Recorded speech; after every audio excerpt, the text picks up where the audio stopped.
StrayAllDay.com. You are now tuned into the show where you learn the discipline to show up.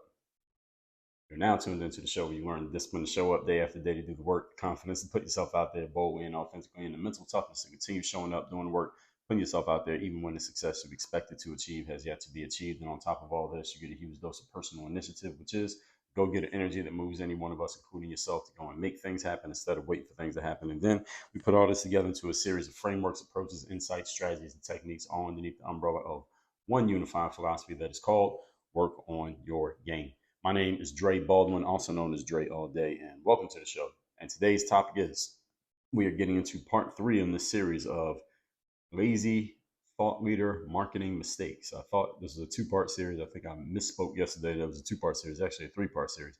I've got so much value, I don't want to give you all of that. Sometimes I over deliver. So if y'all don't have a problem with that, we shall proceed. But before we get into this, let me remind you of 2 things. First of all, my daily motivation text and my Monday motivation text, which I send out to everyone in my text community, which is free to join. Guaranteed to have you focused, sharp, and on point when you get these messages. Just text me at my number 305-384-6894. You'll be in the community. If you don't get an immediate response from our Autobot, it's because we're still working on some tech issues with the text messages, but that will be fixed. And that's why I'm still promoting the numbers. So just text me when we get it fixed. The messages will start flowing as usual. Secondly, Work on Your Game University. That's the place where I do all my coaching. If you would like to have me as your coach, if you would like to work with me directly, if you have some challenges going on in your business or career right now, and you would like some direct help from someone who knows not only the answers to your challenges, but also the questions that you should be asking that you may not even be aware that you should be asking. Because my main superpower here is insight. My ability to break things down and put them back together is not just my ability to be an encyclopedia and just give you a bunch of information and knowledge, which I can do, but my superpower is my ability to give you insight, which is supplying you with better quality questions than the ones that you even think you need answered. Go to workonyourgameuniversity.com. You can see everything that our program entails, and you can schedule a time to get on a call with us free of charge. We can talk about where you're at, where you want to go, and what you think might be in your way. All that out the way, let's get into the topic, which is, again, now we are on part 3. Yesterday, again, I said this was a 2-part series. It was actually not. It's a 3-part series. So again, hopefully none of you have a problem with me over-delivering and giving you even more value on this subject of lazy thought leader marketing mistakes. So we're talking about marketing mistakes in general, but I'm talking specifically about mistakes that people in the thought leadership game make that you should not make, because these will hurt your ability to get your thoughts out there as a thought leader and also hurt your ability to generate revenue as a business owner. So we're picking up on point number 7, because we've done 1 through 3 in part 1, 4 through 6 in part 2. Now 7, 8, and 9 are going to be here in part 3. And let me check my notes and make sure that we are actually at the end of this series. Yes, so I got 3 more points, and this is going to be officially a 3-part series. Point number 7, timid self-promotion. Timid self-promotion. What does this mean? Well, it means exactly what it says. Everybody here knows what self-promotion means, right? It means talking yourself up and talking up stuff that you created, that you have a vested interest in, things that will benefit you when people buy into whatever it is that you're promoting. That's what self-promotion, anything that you're talking up, that's self-promotion. Self-promotion is something that many people have a challenge doing, simply because many of you have confidence issues that have been embedded in you from childhood and just by society in general, that teaches you that it's something wrong with you if you're talking up yourself or your stuff too much, and that you're not being quote unquote humble enough. All right, these concepts that you have been taught mostly by average level individuals or people who are just negative towards you or just negative, period. These things will hold you back and hurt your business opportunities in the thought leadership world if you hold on to these nonsense ideas that have been ingrained in you. Remember, all thought leaders who are listening to me here, and again, those who are just picking up in the middle of this series, you didn't listen to parts 1 and 2. I don't know why you would do yourself that disservice, but let's just say that you are. Thought leader is a person who's in the space of selling intellectual property. In other words, the main thing that you're offering people is not a tangible item like a bicycle or a house or a car or a slice of pizza. The main thing you're offering people is intellectual, which means it is changing the way people think. It's giving them maybe motivation, inspiration, information, knowledge, tactics, strategies, etc. That's intellectual property. So that would be consultants, coaches, speakers, authors, etc. People in that space, trainers. Remember that you are in business, thought leader. You are in business. The most important aspect of business is marketing. because marketing is what creates and nurtures the relationship between you and your audience. If there's no relationship, there's no way they will do business with you. You can't do business with someone that you don't know. So people have to know that you exist in order to give you money. Marketing is the way that you get people to notice you, to know that you have something valuable to offer, and then you are letting them know it will be beneficial for them. And then when they agree, they go and buy your stuff. That's pretty much how it works. So if you're not doing any self-promotion of your material and of yourself, period, then you should have no expectation of anyone knowing about it. Therefore, they can't want it, and therefore it's impossible for them to buy it. Therefore, you cannot do business, and whatever you call yourself doing, it ain't entrepreneurship and it ain't business. Everybody just catch what I just said there. If you're not promoting yourself and talking your stuff up, the only way you can do business without doing that is if you are so known that a bunch of other people are talking you up and promoting you instead of you having to do it. You don't have to say anything because everybody else is doing it for you. So if you're at the level of, let's say, Michael Jordan, I get on social media every day and I see people arguing about Michael Jordan and Kobe Bryant and LeBron James and who's the best player. I never see Michael Jordan actually in those conversations defending himself. I see a bunch of other people defending him. He doesn't have to say anything. Now, if you're at Michael Jordan's level of fame in your specific space, then I guess you could do what Michael Jordan does and never even log into social media, and you got a bunch of people defending you and talking you up and keeping your name circulating. You don't even have to try. If you're not that famous, which I would bet most of you are not, you got to do a little bit of extra work. Now, I'm not as famous as Michael Jordan, so I got to talk myself up every day. And now, hopefully, maybe one day I'll have so many fans, so many people know my name that I don't have to say anything, and people just go and promote my stuff and help sell my sneakers and my name and my image and likeness without me having to do anything. But until that day comes, guess what I'm going to be doing? Same thing you need to be doing, which is promoting and marketing and talking up myself and my stuff, just to make sure. All right, so I'm not depending on anybody else to do it. Let me just make sure about doing it my damn self. You need to be doing the same thing. You cannot be timid in your self-promotion. So if you're not doing this, again, people can't know you if you're not talking about yourself, because you're just not there. All right, and out of sight, out of mind. If they don't know you, they can't want your stuff and they can't buy it. So many thought leaders are way too timid in your self-promotion. You are too quiet. You are not active enough in promoting yourself and your materials. And all of this is reflecting in the fact that you don't have enough business activity going on. You don't have enough people who are seriously considering buying from you simply because they don't know that you're there. They're unaware of your existence because you haven't done your job of making sure that they're aware of your existence. Understand, folks, when you're in the marketing space, it is your responsibility to make sure that people know that you exist. It is your responsibility that people know that you exist. If they don't know that you exist, then it's your fault. And you may have heard me say this in a tongue-in-cheek way a few times here on the show. I'll tell you that I have a book called this, or I have a program called that, or I have a course that's about this. And I'll say, some of you listening to this may not have even known that I had that book or that course or that program. And I will follow up by saying, and also say this in interviews that I do, I'll say to the host, because sometimes they'll ask me, well, Dre, what do you want to do with yourself and your business moving forward? And I say, well, I want to work on your game. I want to make that concept ubiquitous in the personal and professional development space, which I do. That's the truth. And I'll say, I would bet, Mr. or Mrs. Host, that most of your audience who is listening to this conversation right now never heard of me before I appeared on your show. And I say, well, that's my responsibility, that most of your guests never knew who I was before I came on the show. It's my job to make sure that they know who I am. If people don't know who you are, it's your fault. And it's your responsibility to do something about that and change it. So you had to be out there and you had to be active. So if no one's calling your phone or knocking on your door, you got to call their phones and knock on their doors. So when someone answers that phone or door, because you got to be ready for the next step, because eventually somebody's going to answer, now you get to talk about yourself and yourself. What are you going to say?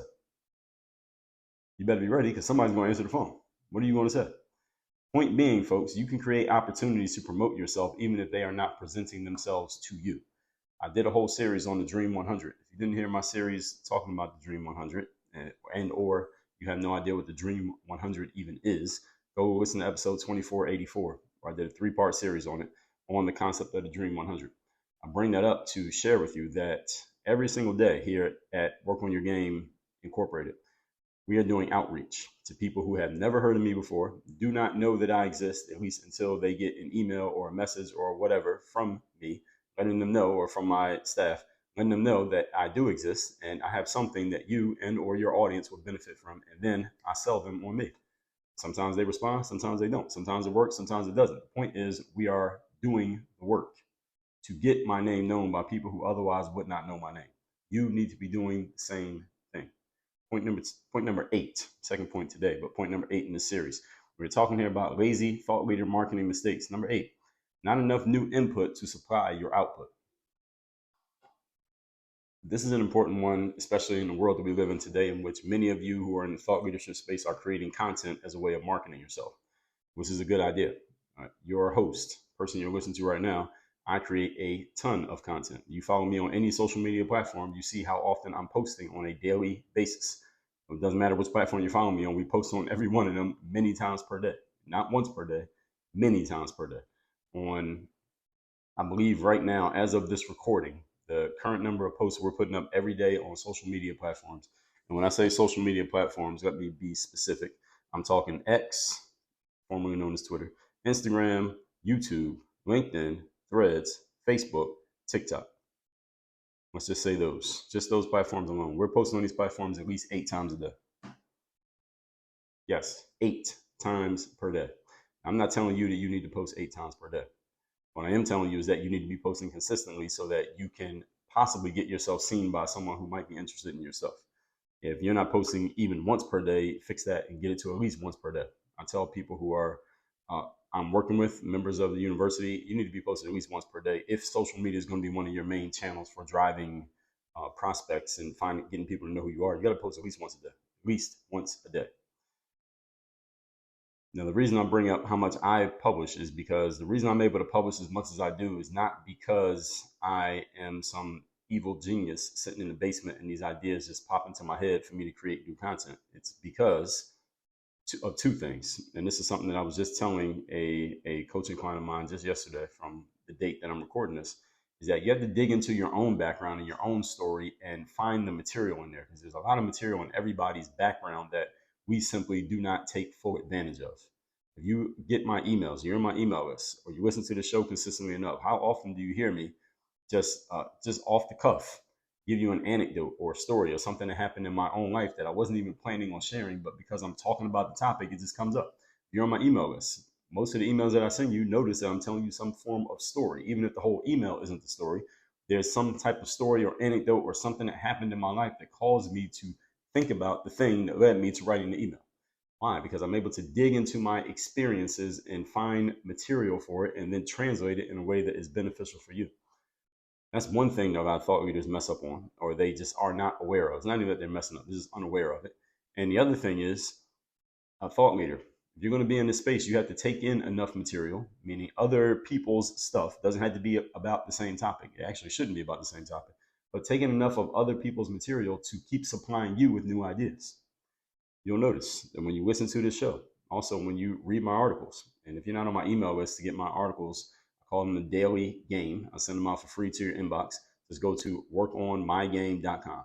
Workonmygame.com. You can get on my email list completely for free. When I write my material or make new episodes for the show, often they are fueled by the fact that I saw something that somebody else said, something that somebody else did, and it can be completely unrelated to anything that I have going on over here. And I find a way to translate what happened in that situation to what I want to talk about and relate it back to some subject matter that I like to speak on, for example, on this feed, on the show. This is an important skill that you must develop because it allows you to continually create new material so that you can continually put yourself out there and continually possibly get found by someone who may be interested in your stuff. All of this stuff is part of the strategy. So if you're going to create content, you got to be taking in enough material that you can keep putting out material. The reason I can put out so much material is because I take in so much material. I read every single day. I read. My aim every year is to read at least, actually last year, in 2023, my aim was to read 50 books. Well, between books and courses. Books and courses, my goal was 50 completed total. This year I doubled the goal to 100. So as of the first week of February 2024, I've completed 11. That's between finished completed books and or courses. Books and courses, I'm aiming for 100. And sometimes I will read the same book more than once, or take the same course more than once, because you're going to catch things the second, third, and fourth times that you didn't catch the first time. Each time counts as one. So the point is, I'm taking in so much, and that supplies my ability to put out stuff. If you're not taking anything in, eventually your well's going to run dry. You're not going to have anything to talk about. So somebody like myself who puts out content every day, 8 times a day, as I told you, and I've been doing this for almost 2 decades, I got to take in a good amount of material from other sources in order to keep supplying myself with new ideas to make my own material. Because if I stop taking stuff in, eventually I'm going to be running on fumes. I'm not going to have anything else to talk about. I can't keep talking about my own experiences because maybe I'm not having enough of them in order to supply my content. And it's sometimes more fun to talk about something that I saw from outside of myself than just keep talking about myself every time. So all the content that comes out of Work on Your Game are not things that just randomly pop into my head from nowhere. It's not like I wake up out of a dream and I have 20 content ideas. I go experience life, read books, watch shows, engage with people on social media, and this is where I get ideas from. I do things intentionally to keep supplying myself with these ideas, perspectives, questions, challenges, and materials that allow me to create more material.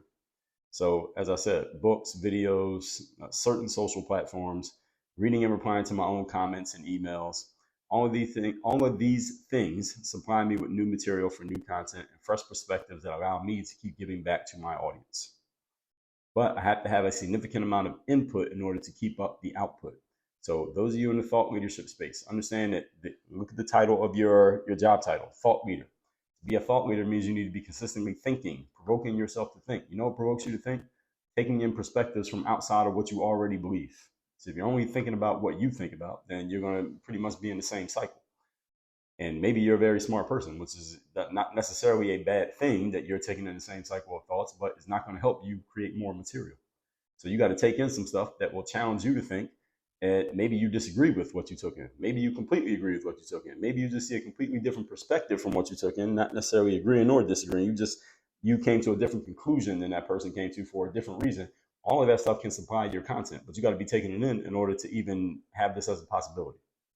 And that's why someone like myself takes in as much material as I take in. Point number 9. Today we are on part 3 of a 3-part mini-series, Lazy Thought Leader Marketing Mistakes. Number 9, unclear value proposition.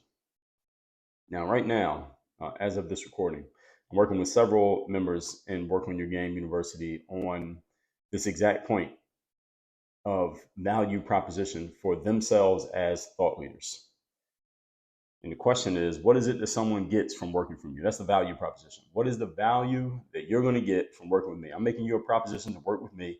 I got to tell you what the value is that you're going to get from doing that. You make the decision to come do what I want you to do. Here's the value you're going to get. So I'm making a proposition. You do this, I'm going to do this. If your value proposition is unclear, then it's hard for people to make a decision to work with you. Or if your value proposition is just not giving people enough value, then they're just going to tell you no, and no one's going to work with you. So what do people get from working with you? Someone comes into your world, what are they going to get? Someone buys your book, what are they going to get? Someone signs up for your course, what do they get? Someone decides to hire you as a coach, what's the outcome that they're going to get? You need to have an answer for this question, for these questions. If someone takes your course, reads your book, what are they going to get? And I want you to notice something that I'll spell out for you here. When you're laying out your value proposition, folks, you need to lay it out in terms of what does the consumer get, not in terms of what is in your thing. Those are 2 different things. What do they get is a result. What's in your thing is just the materials. So it's like if I was baking a cake and you said, Dre, what are you doing? If I just tell you what's in it, then I could say, well, I'm going to be creating this cake and it's going to have eggs and cake batter and vanilla extract and cinnamon and sugar, regular sugar and brown sugar and a little bit of milk and a pinch of salt. All of that's going to go into this cake and it's going to taste really good. Do you want some? You might say yes, but you might not. If, on the other hand, you said, Dre, what are you doing? And I said, well, I'm baking a cake.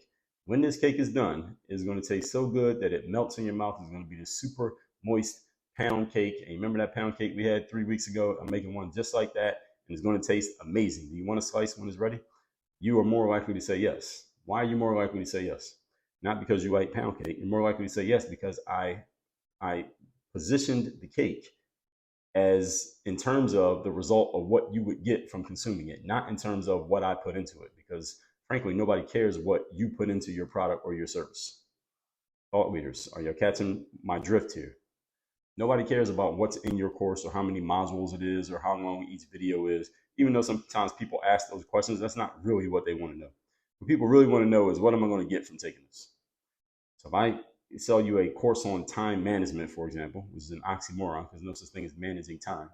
But let's just say I had a course on time management. I could tell you that this is a course on time management and it has 8 modules and it's like 3 hours of video and you get all these downloadable PDFs and charts and graphs to go with it.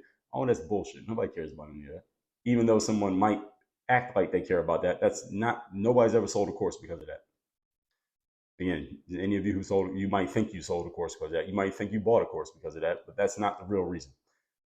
The real reason somebody buys a course on time management is because they are tired of seeing days go by and not getting shit done. And if you can position your course as solving that problem, you're more likely to make a sale. Does everyone understand the difference between the two things I just showed you or just explained to you? So you have the job, thought leader, of making it really clear for yourself what people get so that you can make it really clear for others. When I talk about Work on Your Game University, yes, I tell you what's in it. I tell you about a 4-part framework based around mindset, strategy, systems, and accountability. But what I really say to you, you just heard me say it today. If you want to have me as your coach, and the reason why I can use that as a value proposition, because this show every day, I'm giving you a sample of the way that I communicate, the way that I break things down, the way that I explain things, the way I can make something that seems complex seem simple. All right, that is what I do as a coach. When you're working with me directly, we're going to do these same things, but I'm going to be doing it specifically for your situation and what you're working on. And even more, like here, I'm speaking in a generic sense because I'm talking to an audience of thousands of people. I'm not talking to any one person. When I'm talking to just one person, I can focus on your specific situation for what you specifically need. And that's what I do as a coach. So when I say have me as your coach, that is part of the value proposition. When I say we help high level performers, I'm making it clear who I'm talking to. I want you to help you perform at your highest level, do so consistently, and make more money. These are things that I hear from people all the time. They want to perform at a higher level because they understand doing that is going to help them be in a better position. They want to be more consistent. I get that all the time. And everybody who's doing business wants to make more money. That is a value proposition. I'm positioning my program in terms of its value proposition, not in terms of its ingredients. So when I'm baking a cake, I'm not going to tell you what's in the cake. I'm going to tell you what it's going to taste like when it's done. That's the difference between the value proposition and just listing out your pieces. Nobody cares about the pieces. Again, nobody cares. So what do people get from dealing with you? What pain can you remove? What great thing are they getting? If I was a personal trainer, I might say, okay, all right, you're tired of being 30 pounds overweight. We're going to solve that problem. Right? That's a value proposition. Just that one sentence. Because there are people who are tired of being 30 pounds overweight and they want to solve the problem. If they believe you, then you got yourself a new client. You need to have an answer to this question or these questions of what people get from dealing with you. You need to be very clear as to who the people you're talking to, what are you going to help them do, and what pain you're going to help them remove. And the more succinctly you can put this, the more easily people can remember it, the more likely they can take action on it. Or more easily they can digest it, is a better way of saying it. It's not necessarily about them remembering it, but it could be. So you need to be very clear with your answer, and it will help if you have some supporting material that underline how you deliver on this process. That's when you can talk more about the ingredients. So when I say help high-level performers make more money in their business, then I say, well, the reason that I do this is I come from the sports world where you have to be in the top 2% in order to make it. And I take the same tools from sports and we translate them over to business.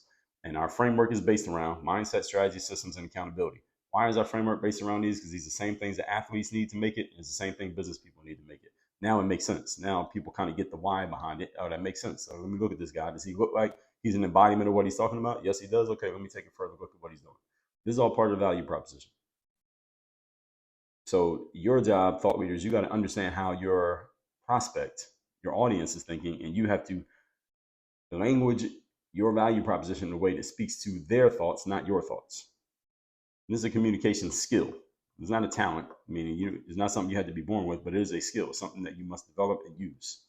And again, in Work on Your Game University, I work with a lot of thought leaders on these exact things, because it's one thing for me to tell you about what my program does. What about what your program does? What about what your speaking or consulting or coaching or courses or books or your high level program is going to do? You got to be able to talk about your thing. And this is exactly what I help people do with languaging your value proposition, because this is the most important thing that you're offering, is that value proposition.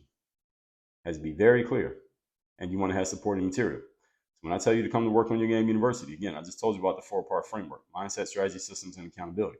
And I can tell you what each one means. I can tell you how mindset's the foundation, how mindset leads to the strategy, which is the game plan, how we build the reverse roadmap, and then how we create a system so that you can execute on the strategy over and over again, and how we have accountability to make sure that the people are doing their job and make sure that the systems and strategies are doing their job as well, and make sure that we can repeat this. Then I tell you, you can go see some case studies and testimonials of people who I'm working with. That's the proof of what I'm saying. And again, that's me explaining the value proposition and making it very clear to you. So a personal trainer, for example, could say, I'll help you lose 30 pounds in 90 days. And if I don't, then I'll give you your money back. That's a value proposition. Somebody may tell you they can help design your business so you can sell it for at least $10 million. That's a value proposition. There are people out there who that's exactly what they want. I have multiple ways that I can explain what I do.